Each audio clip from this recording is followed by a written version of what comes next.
কিসের জন্য ডাকাত দল তাবলিগ লোকেদের পথ আটকালো? শোন কি বস, দুইজন আর ওই পথে যাবি। তুই কাউকে দেখতে পাস তাহলে আমার কাছে ধরে নিয়ে আসবি। আজ হয়তো ওদের মাল নেবো, নইলে দান নেব। জি বস, আপনার হুকুম শিরোধার্য। এই চল।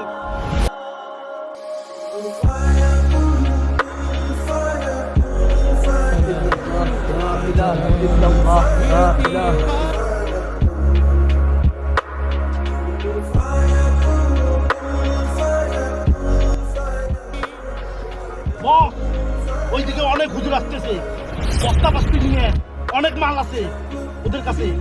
কি বলিস? চল, আজ ওদের হয় দান নেবো, নইলে মাল নেবো। চল।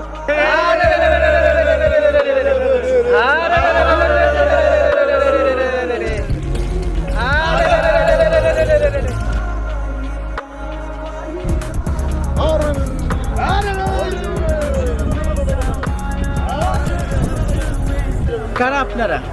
হে মাবুদ, আমাদেরকে রক্ষা করো। আমরা কারা? আমরা হচ্ছি ডাকাতের দল। আজ তোদের দান নেবো, নইলে মাল নিয়ে নেবো। দেখে তো মনে হচ্ছে ওদের কাছে অনেক মালামাল আছে, ধন সম্পদ আছে। তোদের কাছে কি আছে সবকিছু বের করে আমাদেরকে দিয়ে দে। আমরা হচ্ছি ডাকাতের দল। ভাই, আমরা আল্লাহ তাআলার দ্বীনের দাওয়াত নিয়ে বেরিয়েছি। আমাদের কাছে দেওয়ার মতো কিছুই নেই, শুধু আছে সামান্য খাবার এবং আল্লাহ তাআলার এই কালামে পাক। হুজুর দিয়ে দেন, দিয়ে দেন। হুজুর না, হুজুর দিয়ে দিলে আমরা এই চর অঞ্চল কিভাবে পার হব? চিন্তা করিও না, যারা দ্বীনের কাজ করে তা আল্লাহ তাআলা তাদের সমস্ত কাজকে সহজ করে দেয় এবং স্বয়ং আল্লাহ তাআলা তাদের সাথে থাকেন। আমাদের কোনো চিন্তা নেই, স্বয়ং মাবুদ আমাদের রক্ষা করবেন। নিয়ে নাও খাবার টাবার, ডাকাতের কাছ থেকে নিয়ে নাও। হে মাবুদ, আমাদেরকে রক্ষা করো, আমাদের এই মুসিবত থেকে উদ্ধার করার মতো এদের সবাইকে তুমি হেদায়েত দান করো।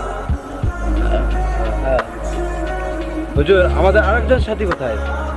সে তো ডাকাতের ভয় পালিয়ে গিয়েছে। চিন্তা করিও না, আল্লাহ তাআলাই বাকিগুলো সমাধান করবে ইনশাআল্লাহ। আমরা আমাদের গন্তব্যস্থলে চলে যাই। চলেন। এই ডাকাতি মাল কোথায় রাখছো? আমার তো মনে হয় বস্তার মধ্যে অনেক কিছুই আছে, স্বর্ণ অলংকার।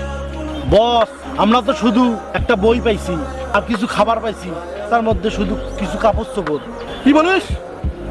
সামান্য কিছু খাবার আর শুধু এই বই? দেখি এই বইয়ের ভিতর কি আছে। এটা কোনো সাধারণ বই না, এর মধ্যে লেখা আছে গুপ্তধনের খবর। তোরা কি এই বই পড়তে পারিস?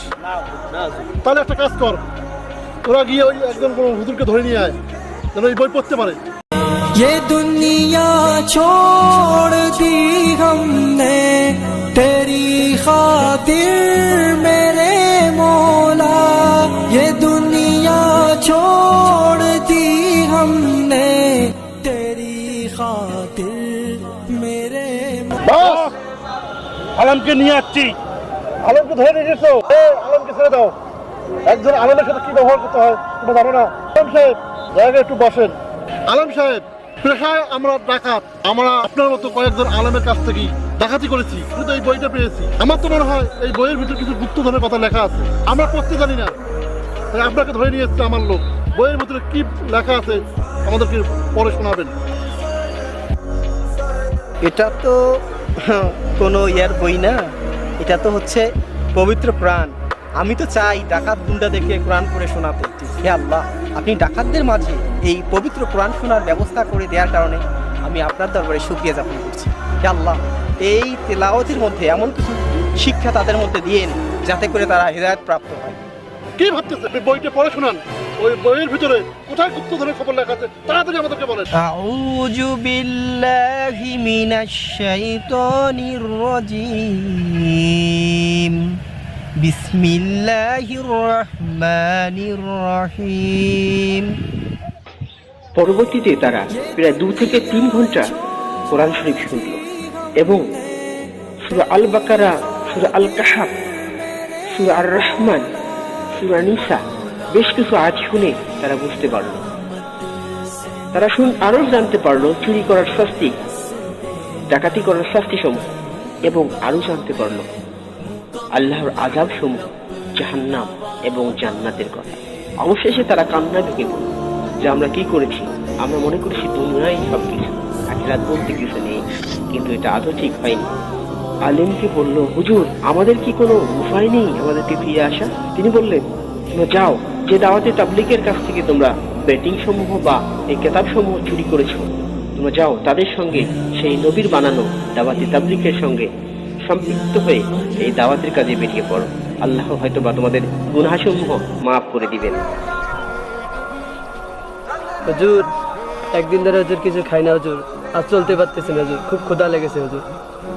আর বেশি দূর তো পথ নেই। ঠিক আছে, আমরা সবাই এখানে বসে কিছুক্ষণ বিশ্রাম নেই, এটাই আমাদের জন্য ভালো হবে।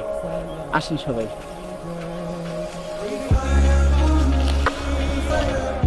হুজুর ডাকাতের দল তো আবার আসতেছে। আসতে দিন, আমাদের কাছে তো আর কিছুই নেই, একমাত্র আল্লাহ তাআলাই আমাদের হেফাজত করবেন।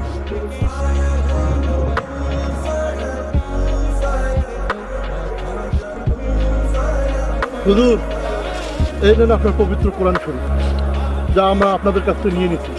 আমরা বুঝতে পারছি এই কোরআনে অনেক ক্ষমতা, আপনি আপনার কোরআন শরীফ বুঝে নেন। যে আপনাদের খাবার, এই নেন আপনার খাবার, সব মাল জমা দিয়ে যাও। আমরা বুঝতে পারছি আমাদের ভুল, আমরা বুঝতে পারছি যে আমাদের অস্ত্র সব আপনার কাছে জমা দিলাম। আমাদেরকে আপনি আপনাদের সঙ্গে অপসঙ্গী হিসেবে আমরা আপনাদের সাথে যেতে চাই। আলহামদুলিল্লাহ, শুকরিয়া আল্লাহ তাআলার যে আপনারা ভুল বুঝতে পেরেছেন আপনাদের। সত্যি কথা বলতে আল্লাহ তাআলা তার দ্বীনের কাজের জন্য আপনাদের সবাইকে কবুল করেছেন। আসেন ভাই, আমরা একে অন্যের বুকের সাথে বুক মিলাই।